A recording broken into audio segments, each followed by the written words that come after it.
Good morning and welcome to Varthamanam. ഇന്നത്തെ പ്രധാനപ്പെട്ട പത്രവാർത്തകൾ. ഒരു ജനാധിപത്യ സംവിധാനത്തിൻ്റെ ഏറ്റവും വലിയ കേന്ദ്ര ബിന്ദു എന്ന് പറയുന്നത് തെരഞ്ഞെടുപ്പ് തന്നെയാണ്.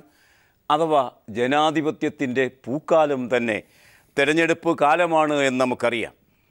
നാടകീയത നിറഞ്ഞ ഒരു നിറമത്സരത്തിലേക്ക് നീങ്ങുകയാണ് അരുവിക്കര ഉപതെരഞ്ഞെടുപ്പ്. ഇതുവരെ ഒരു പ്രാദേശിക MLAയെ തിരഞ്ഞെടുക്കാനുള്ള മത്സരമായിരുന്നു എങ്കിൽ ഇന്നലെ മുതൽ അത് ദേശീയ രാഷ്ട്രീയത്തിൻ്റെ ശ്രദ്ധയിലേക്ക് ചേർത്തുവെച്ച ഒരു ചിത്രമായി മാറിയിരിക്കുന്നു. ഒ രാജഗോപാൽ എന്ന BJPയുടെ അതികായൻ സ്ഥാനാർത്ഥിയാകുമ്പോൾ അത് മോദിയുടെ കരസ്പർശമുള്ള ഒരു തെരഞ്ഞെടുപ്പായി മാറുന്നു എന്നർത്ഥം. പ്രാദേശികമായി ഒരു ശിവൻകുട്ടിയെയാണ് BJP സ്ഥാനാർത്ഥിയായി കണ്ടെടുത്തത് എങ്കിൽ, അതായിരുന്നു ഏറ്റവും അധികം പ്രചരിപ്പിക്കപ്പെട്ടിരുന്നത് എങ്കിൽ, ഇന്നലെ കൊണ്ട് ചിത്രം മാറി. കുറേ കൂടി ഗൗരവമുള്ള, തലയെടുപ്പുള്ള, വെയിറ്റുള്ള ഒരു വലിയ നേതാവ് മത്സരിക്കേണ്ടിയിരിക്കുന്നു. ഈ സാഹചര്യത്തിൽ അതിൻ്റെ പശ്ചാത്തലത്തിൽ ഒ രാജഗോപാൽ സ്ഥാനാർത്ഥിയായി കോർ കമ്മിറ്റി തിരഞ്ഞെടുക്കുന്നു. അത് നേരിട്ട് നരേന്ദ്രമോദിയുടെ തന്നെ തിരഞ്ഞെടുപ്പായി മാറുന്നു. ആദ്യം മുതലേ ഈ അരുവിക്കര തിരഞ്ഞെടുപ്പ് നാടകീയത നിറഞ്ഞതായിരുന്നു എന്ന് നമുക്കറിയാം. 24 വർഷം ജി കാർത്തികേയൻ MLA ആയിരുന്ന മണ്ഡലത്തിൽ അദ്ദേഹത്തിൻ്റെ പ്രഭാവം അത് മുന്നോട്ട് കൊണ്ടുപോകുന്നത് ഭാര്യ ഡോക്ടർ സുലേഖയായിരിക്കുമെന്നായിരുന്നു ആദ്യം കേട്ടത്. പക്ഷേ അവർ പിന്മാറിയതിൻ്റെ പശ്ചാത്തലത്തിൽ പുതിയ നാടകീയത അരങ്ങേറി. മകൻ ശബരിനാഥൻ കാൻഡിഡേറ്റായി വന്നു. ജോലി രാജിവെച്ച് രത്തൻ ടാറ്റയുടെ കമ്പനിയിലെ സീനിയർ മാനേജർ പദവി ഉപേക്ഷിച്ചാണ് അദ്ദേഹം സ്ഥാനാർത്ഥിയാകുന്നത്. ഇടതുപക്ഷം M വിജയകുമാർ എന്ന തലയെടുപ്പുള്ള യോഗ്യനായ സ്ഥാനാർത്ഥിയെ രംഗത്തിറക്കി. പിന്നെ ഇതാ ഒ രാജഗോപാൽ കൂടി വരുന്നു. എല്ലാ കണ്ണുകളും കാതുകളും അരുവിക്കരയിലേക്ക്. ആരാണ് ആദ്യം നീന്തി കര പിടിക്കുക? മാതൃഭൂമിയുടെ ലീഡ് വാർത്ത കാണുക. ത്രികോണ മത്സരമായിരിക്കുന്നു, ഗൗരവതരമായ ത്രികോണ മത്സരം. P. അനിൽകുമാർ അത് റിപ്പോർട്ട് ചെയ്യുന്നത് ഇങ്ങനെയാണ്. പോരാളികളായി പോർക്കളം ഉണർന്നു കഴിഞ്ഞു. എതിരാളികളെ തിരിച്ചറിഞ്ഞുള്ള യുദ്ധതന്ത്രങ്ങൾ മുന്നണികളുടെ അണിയറയിൽ ഒരുങ്ങുന്നുണ്ട്. എന്നാൽ ഒരു ഉപതെരഞ്ഞെടുപ്പിനപ്പുറം നാളത്തെ കേരള രാഷ്ട്രീയം എങ്ങോട്ട് തിരിയുമെന്ന് അരുവിക്കര പ്രവചിക്കും തീർച്ച. ഭരണമുന്നണിയെ സംബന്ധിച്ചിടത്തോളം ജീവൻ മരണ പോരാട്ടമാണ് അരുവിക്കരയിൽ നടക്കുന്നത്. പരാജയപ്പെട്ടാൽ മുന്നണി നേരിടുന്ന അഴിമതി ആരോപണങ്ങൾ കേരള സമൂഹം ശരിവെച്ചുവെന്ന് വിലയിരുത്തപ്പെടും. അത് ഗവൺമെൻറ്റിൻ്റെ തകർച്ചയ്ക്ക് തന്നെ കാരണമാകും. തോറ്റാൽ ഇടതുമുന്നണിക്കും ഈ പ്രതിസന്ധിയുണ്ട്. ഇതുവരെ പറഞ്ഞുകൊണ്ടിരുന്ന കാര്യങ്ങളൊക്കെ വെള്ളത്തിലായി എന്ന ഗതികേടിലാകും കാര്യങ്ങൾ. ആ മുന്നണിയുടെ അവസ്ഥ അങ്ങനെയായിരിക്കും. BJP ഒ രാജഗോപാലിനെ രംഗത്തിറക്കിയതോടെ ശക്തമായ ത്രികോണ മത്സരമായിരിക്കും അരുവിക്കരയിൽ നടക്കുക എന്ന് ഏകദേശം ഉറപ്പായി.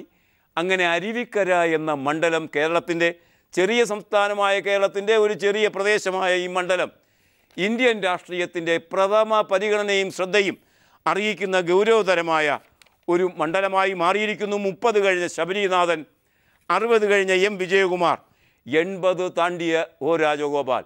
3 തലമുറകൾ ഏറ്റുമുട്ടുന്നു അവിടെ എന്നാണ് ഈ വാർത്ത നമ്മോട് പറയുന്നത്.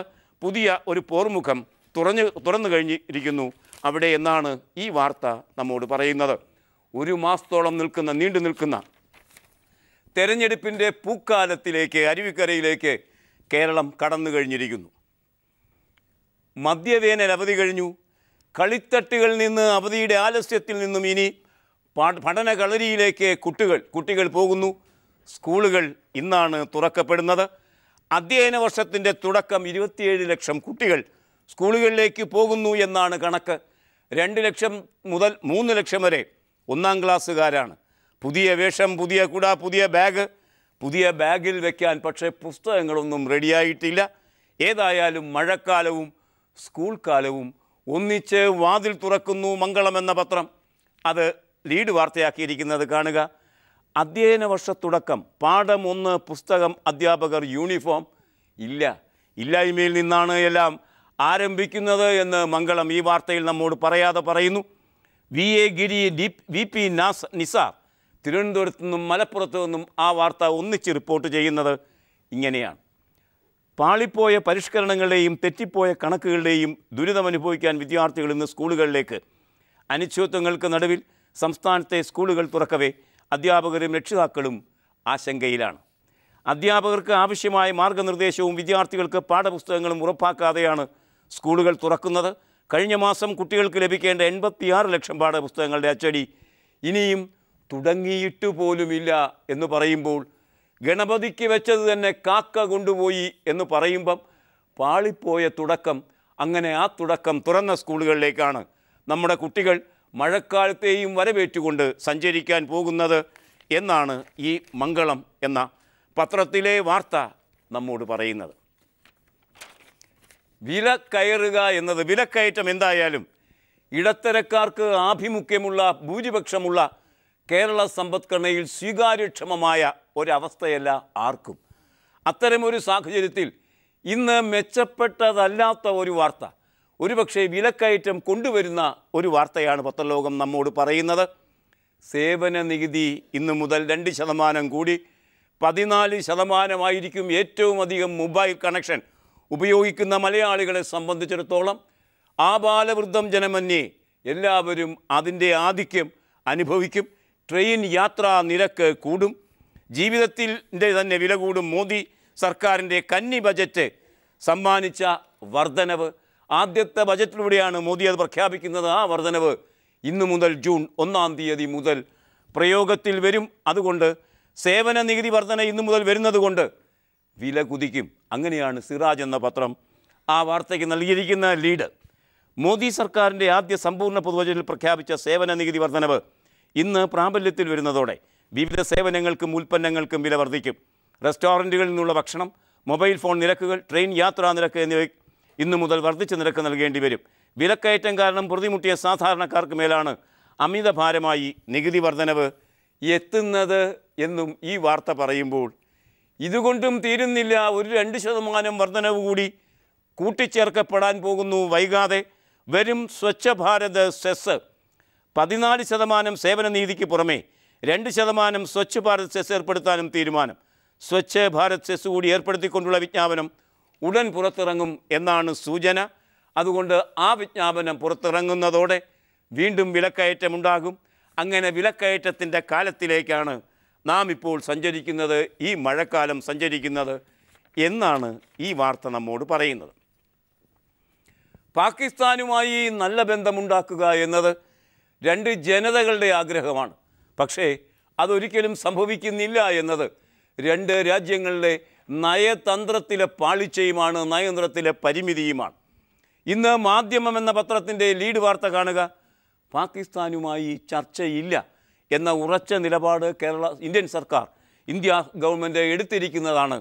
ആ വാർത്ത ഭീകരർക്കെതിരെ നടപടിയില്ലെങ്കിൽ പാകിസ്ഥാനുമായി ചർച്ചയില്ല എന്ന് അസന്നിഗ്ധമായി ഇന്ത്യ പാകിസ്ഥാനെ അറിയിച്ചിരിക്കുന്ന കാര്യമാണ്. ഇന്ത്യൻ വിദേശകാര്യമന്ത്രി സുഷമ സ്വരാജ് നമ്മെ അറിയിക്കുന്നത്. വാർത്ത കാണുക. AK ഹാരിസ് ദില്ലിയിൽ നിന്നെത്തിക്കുന്നു.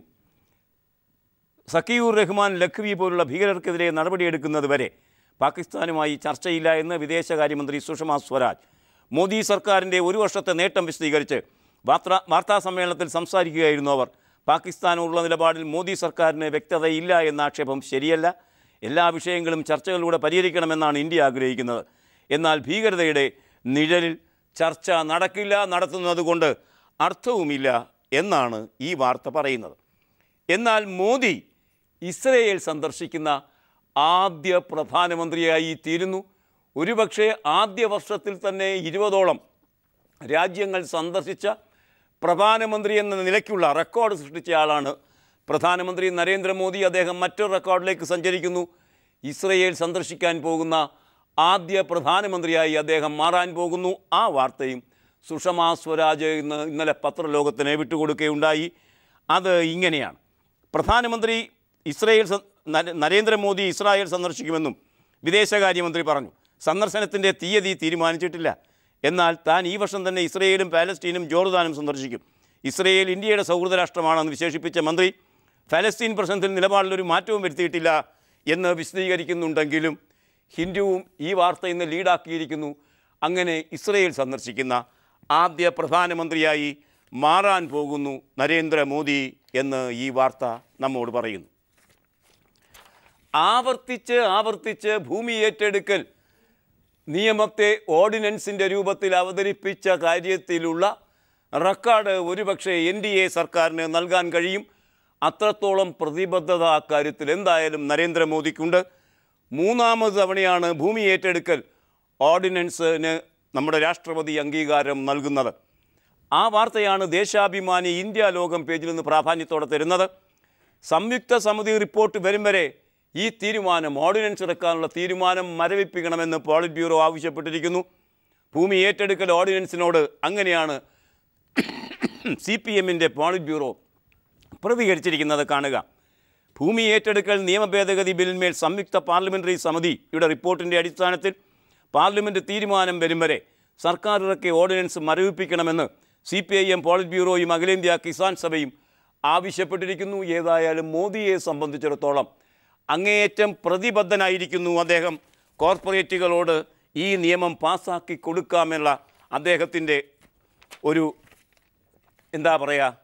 ഒരു വാഗ്ദാനം നിറവേറ്റുന്നതിൻ്റെ കാര്യത്തിൽ ഉറച്ചു നിൽക്കുന്നു മോദി എന്നാണ് ഈ വാർത്ത നമ്മോട് പറയുന്നത്. 1 റാങ്ക് 1 പെൻഷൻ എന്ന് പറയുന്നത് ഏറ്റവും ചുരുക്കത്തിൽ പറഞ്ഞാൽ നീതീകരിക്കത്തക്ക ഒരു ഡിമാൻഡാണ്. പക്ഷേ ഇന്ത്യൻ്റെ പട്ടാളക്കാർ 40 വർഷമായി ഭരണരംഗത്ത് നിന്ന് കേട്ടുകൊണ്ടിരിക്കുന്നതും ഇനിയും പൂർത്തീകരിക്കാത്തതുമായ ഒരു വാഗ്ദാനം മാത്രമാണത്. ജന്മഭൂമി എന്ന പത്രത്തിൻ്റെ 1-ാം പുറം കാണുക.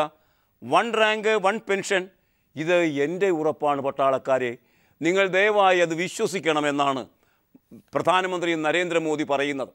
ഒരു വർഷം മുമ്പ് അധികാരത്തിലേക്ക് ഉയർന്നപ്പോൾ അദ്ദേഹം പ്രകടിപ്പിച്ചിട്ടുള്ള ഉറപ്പോ ആത്മവിശ്വാസമോ ഇപ്പോൾ അദ്ദേഹത്തിൻ്റെ വാക്കുകൾക്കില്ല എന്ന് മാത്രമല്ല, ആ കാലഘട്ടങ്ങളിൽ ഇന്ത്യക്കാർ അദ്ദേഹത്തിൻ്റെ വാക്കുകൾ ഏത് സ്വീകാര്യക്ഷമതയോടും വിശ്വസ്തയോടും കേട്ടുവോ അപ്രകാരം വിശ്വസ്തത ഇന്ന് അദ്ദേഹത്തിൻ്റെ വാക്കുകൾക്കില്ല എന്ന് എല്ലാവർക്കും അറിയാം.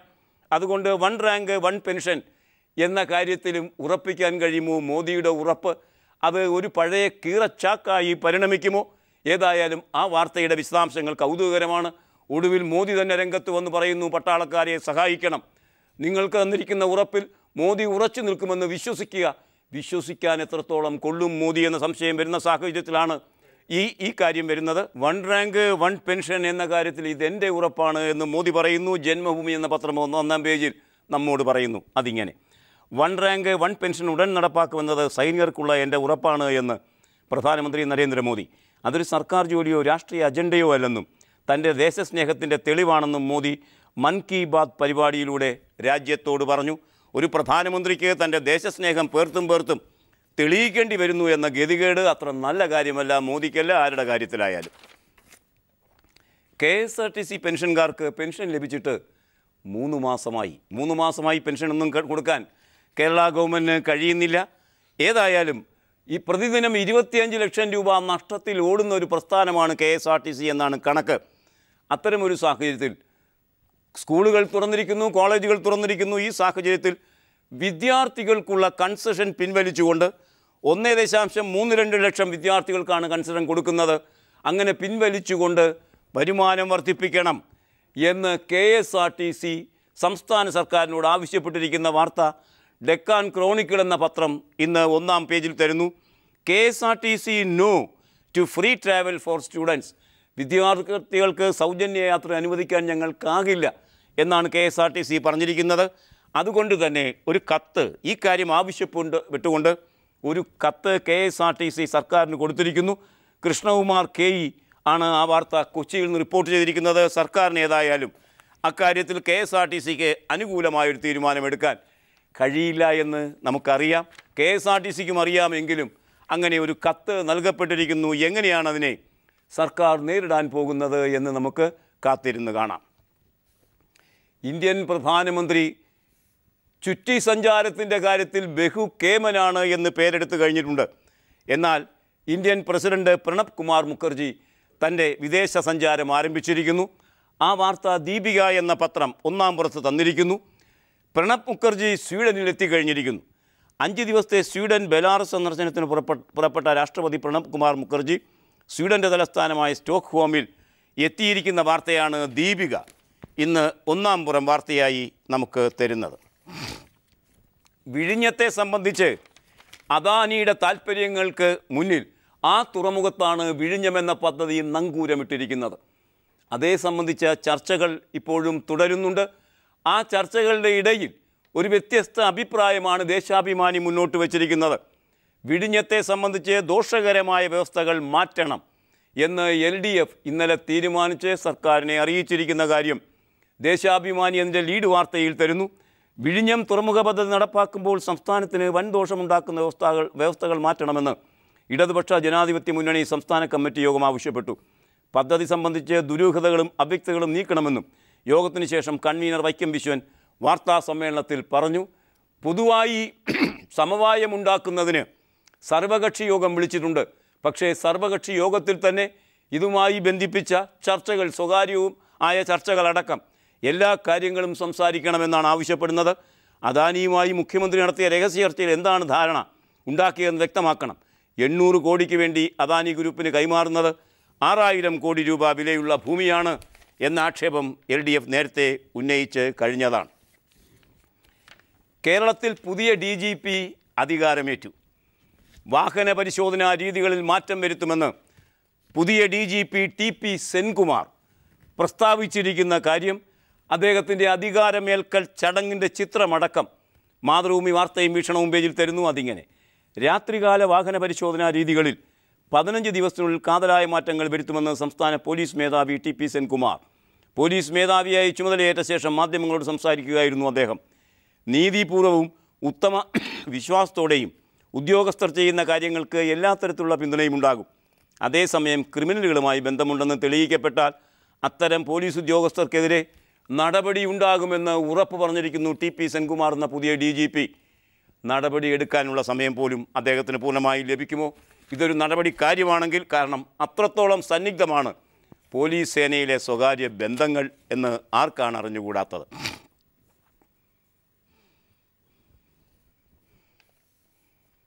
കലാകാരന് വിലയിടാൻ ശില്പത്തെ ത്യജിച്ച ഒരു മുഖ്യമന്ത്രിക്ക് എന്ത് അവകാശമാണ് എന്നാണ് ശില്പി ചോദിക്കുന്നത്.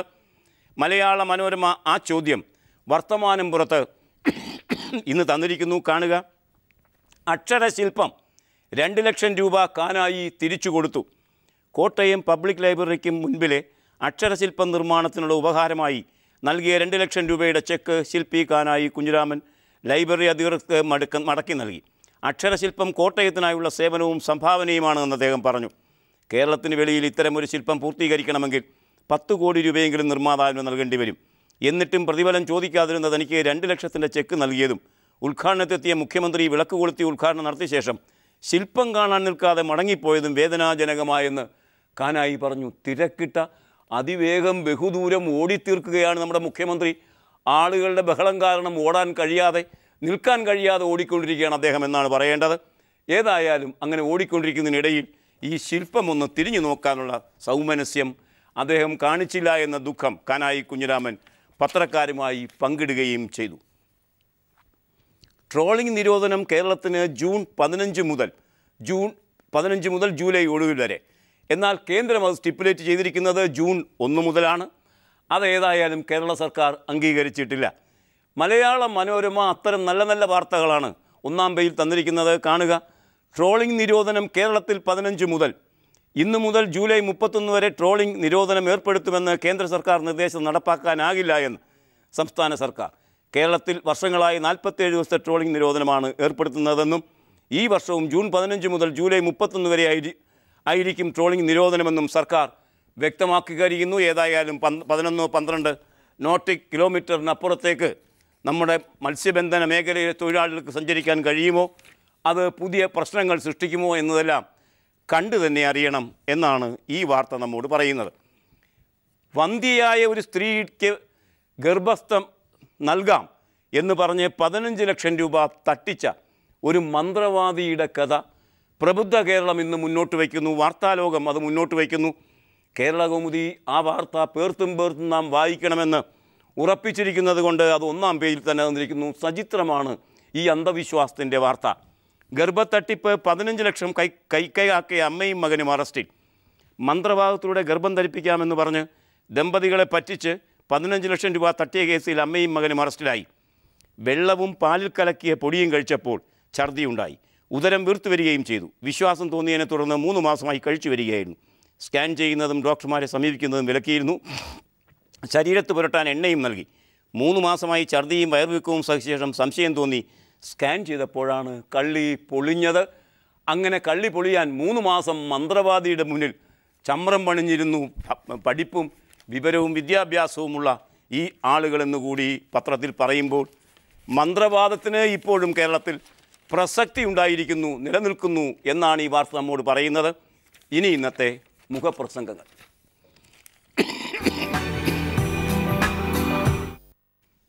ഇന്ന് ദേശാഭിമാനി ആഹ്ലാദകരമായൊരു മുഖപ്രസംഗം നമുക്ക് തരുന്നു.